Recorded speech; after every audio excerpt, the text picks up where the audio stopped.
আর্জেন্টিনার সমর্থক জাত ভাই আছে আর্জেন্টিনা, তাদেরকে থ্রি পিস বিশ্বকাপের রাউন্ড অফ 32 ইতোমধ্যেই শুরু হয়ে গেছে, অর্থাৎ মূল যে খেলা নকআউট স্টেজ, সেই নকআউট স্টেজে কিন্তু ব্রাজিল এবং জাপানের ম্যাচ ধরে কিন্তু শুরু হয়ে গেছে ওয়ার্ল্ড কাপের রাউন্ড অফ 32 আসর। তবে খেলাটা শুধু যে আমেরিকাতে ব্রাজিলেই হচ্ছে এমন কিছু নয়, আমেরিকা থেকে হাজার হাজার মাইল পেরিয়ে বাংলাদেশে ঢাকা শহরে ঢাকা বিশ্ববিদ্যালয়ের টিএসসি প্রাঙ্গণে, ক্যাম্পাস প্রাঙ্গণে কিন্তু হাজার হাজার মানুষ কিন্তু জাস্ট ব্রাজিলের খেলা দেখার জন্য, নেইমারকে এক ঝলক দেখার জন্য কিন্তু এই শত ভিড়ের মধ্যেও কিন্তু ঠেলা ধাক্কা দিয়েও কিন্তু তারা খেলাটা দেখতে এসেছেন। আমরা চেষ্টা করব কয়েকজন সমর্থকদের সঙ্গে কথা বলার জন্য, তাদের সাথে কথা বলে। ভাইয়া খেলা দেখতে এসেছেন, খেলা দেখতে পারছেন কিনা? ভাইয়া ভিতরে ঢুকতে পারতেছি না, স্ক্রিনে খুঁজে পাচ্ছি না ভাইয়া। এই যে এত সমর্থকদের ভিড়, এই ভিড়ের মধ্যে কি জায়গা খুঁজে পেলেন কিনা? অনেক লোক খেলা দেখতে পারতেছি না ভাইয়া।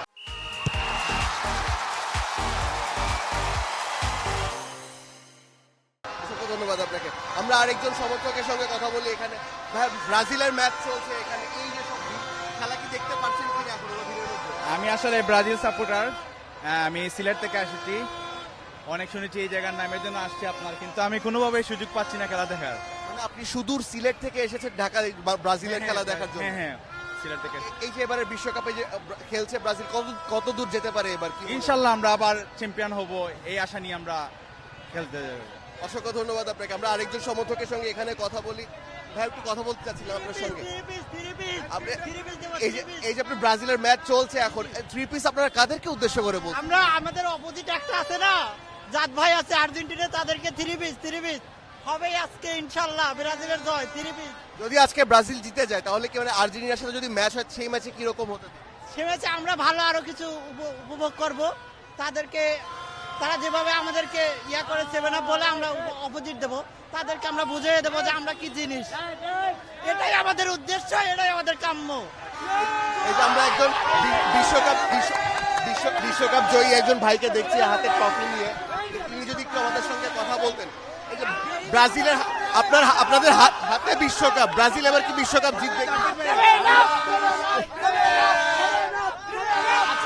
জিতবো। আজকের ম্যাচে কে গোল দিতে পারে কি মনে হয়? দর্শক যেমনটা দেখতে পাচ্ছেন এখানে ব্রাজিল এবং আর্জেন্টিনার সমর্থকরা কিন্তু নিজেদের মধ্যে এই যে ফুটবলের যে রাইভালরির যে সৌন্দর্য, প্রতিদ্বন্দ্বিতার যে সৌন্দর্য, সেটাই আপনাদেরকে দেখানোর চেষ্টা করছি যে এখানে এক পাশে ব্রাজিলের খেলা হচ্ছে, অপরদিকে সমর্থকরা কিন্তু নিজেদের মধ্যেই কিন্তু আনন্দ সুলভ ভাবেই বলা যায়, তারা কিন্তু নিজেদের মধ্যেই করছে। আমরা এখানে আর্জেন্টিনার একজন সমর্থককে দেখতে পাচ্ছি। এই যে ব্রাজিলের খেলা হচ্ছে, এত ব্রাজিল সমর্থক, এই যে আপনারা এটা কি খেলা, মানে আপনাদের সাপোর্ট? এটাই খেলার আনন্দ। এই যে আপনারা একজন আরেকজনকে আমরা জিত করব, এটাই খেলার আনন্দ। আর্জেন্টিনা জিত করব, আজকে তো 7 আপ হবে। এবার কি আর্জেন্টিনার 4 নাম্বার হবে না ব্রাজিলের 6 নাম্বার হবে? ব্রাজিল 6টা হেড ভাই, আর্জেন্টিনা ফ্যানদের দুইটা 2014 সালে 7 আপ, 2022 সালে আজকে বলতেছি ব্রাজিল আজকে কনফার্ম 7 আপ হবে।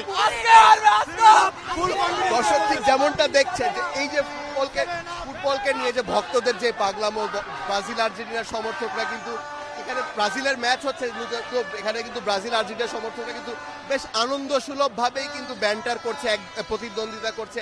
এক দল আরেক দলের সমর্থকরা কিন্তু নিজেদের মধ্যেই কিন্তু মজা করার চেষ্টা করছে।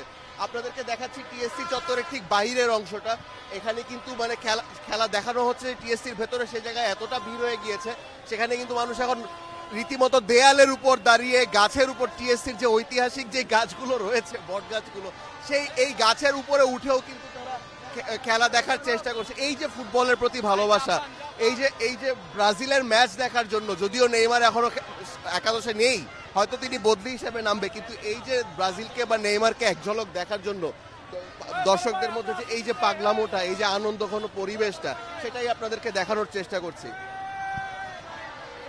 এখনো বাইরে অনেক মানুষ রয়েছেন, তারা হয়তো এখনো খেলা দেখা শুরু করতে পারেননি ভিড়ের কারণে, তারা চেষ্টা করছেন ভেতরে যাওয়ার জন্য।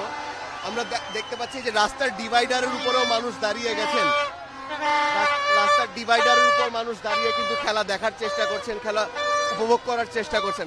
আমরা এখানে একটু একজন দর্শক সমর্থকদের সাথে কথা বলি। এই যে আপনারা যে এখানে ডিভাইডারের উপর আপনারা খেলা দেখতে পাচ্ছেন, খেলা কি বাইরে দেখা যাচ্ছে? খেলা দেখা যাচ্ছে না, ক্লিয়ার ভাবে দেখা যাচ্ছে না এখান থেকে খেলা। তাহলে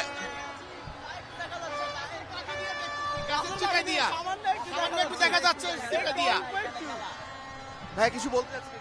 আসসালামু আলাইকুম। আসলে আপনারা যেভাবে প্রেজেন্টেশনটা করছেন আমরা ক্লিয়ার ভাবে দেখতে পারছি না, দুঃখিত। আমাদের প্রেজেন্টেশন আরো বাড়িয়ে বড় করে দেওয়া উচিত ছিল। যেমন লক্ষ লক্ষ জনগণ সবাই ব্রাজিলের পাগল, আমরা ব্রাজিলকে ভালোবাসি, তাকে চাই যে দেশ উন্নত করুক। আর তো বাপের সম্পদ নয়, ধনীর সম্পদ সবই মন দিয়ে ভালোবাসতে হবে। মাঝে আমাকে একটা লোক বলেছিল যে ব্রাজিল কেন বাতাসে উঠে গেছে, ভিটামিনের ঘাটতি থাকতেই পারে, এই জন্য ডাক্তার আছে, তাই না? ডাক্তার না থাকলে রুগী বাঁচে না। অন্ধকার আছে বলে আলোর এত মর্যাদা, আলো না থাকলে অন্ধকারের মর্যাদা বোঝা যায় না। দুর্বল না হলে সুস্থতার কোনো মর্যাদা বোঝা যায় না। For more updates, subscribe to our YouTube channel and click on the bell icon. Follow us on Facebook and Instagram. Download T-Sports app to enjoy exciting games and highlights. Visit tsports.com.